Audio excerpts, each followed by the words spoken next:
കൊണ്ടോട്ടി പെരിയമ്പലത്ത് ട്രാവലറും ലോറിയും കൂട്ടിയിടിച്ച് 2 മരണം. പാലക്കാട് സ്വദേശികളായ ട്രാവലർ ഡ്രൈവർ രാജേഷ്, യാത്രക്കാരി രമണി എന്നിവരാണ് മരിച്ചത്. കൊല്ലത്തും കോഴിക്കോടും വാഹനാപകടങ്ങളിൽ വിദ്യാർത്ഥികൾ മരിച്ചു.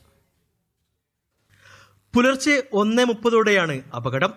പാലക്കാട് കൊല്ലങ്കോട് നിന്ന് കൊട്ടിയൂരിലേക്ക് തീർത്ഥാടനത്തിന് പോയവർ സഞ്ചരിച്ച ട്രാവലർ പുളിക്കൽ പെരിയമ്പലത്ത് വെച്ച് ലോറിയുമായി കൂട്ടിയിടിക്കുകയായിരുന്നു. ട്രാവലർ ഓടിച്ച പാലക്കാട് വടവന്നൂർ സ്വദേശി രാജേഷ്, മുർശംകുന്ന് വായനശാല സ്വദേശി രമണി എന്നിവരാണ് മരിച്ചത്. പരിക്കേറ്റ 10 പേർ കോഴിക്കോട് മെഡിക്കൽ കോളേജിൽ ചികിത്സയിലാണ്. ഇടിയുടെ ആഘാതത്തിൽ ട്രാവലറിന്റെ മുൻവശം പൂർണ്ണമായി തകർന്നു.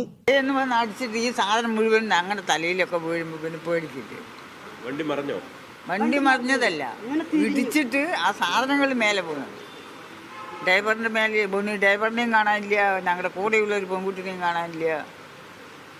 വഴിയും വിട്ടിട്ട് ഓടാൻ തരവുണ്ട്.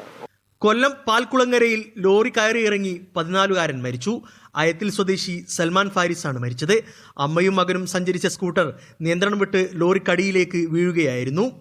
കോഴിക്കോട് ബൈക്കും ബസ്സും കൂട്ടിയിടിച്ച് മായനാട് സ്വദേശി അലി അഫാനാണ് മരിച്ചത്. അഫാൻ ഓടിച്ച ഇരുചക്രവാഹനം എതിരെ വന്ന ബസ്സുമായി കൂട്ടിയിടിക്കുകയായിരുന്നു. വിവിധ ബ്യൂറോകൾക്കൊപ്പം മീഡിയ 1 മലപ്പുറം.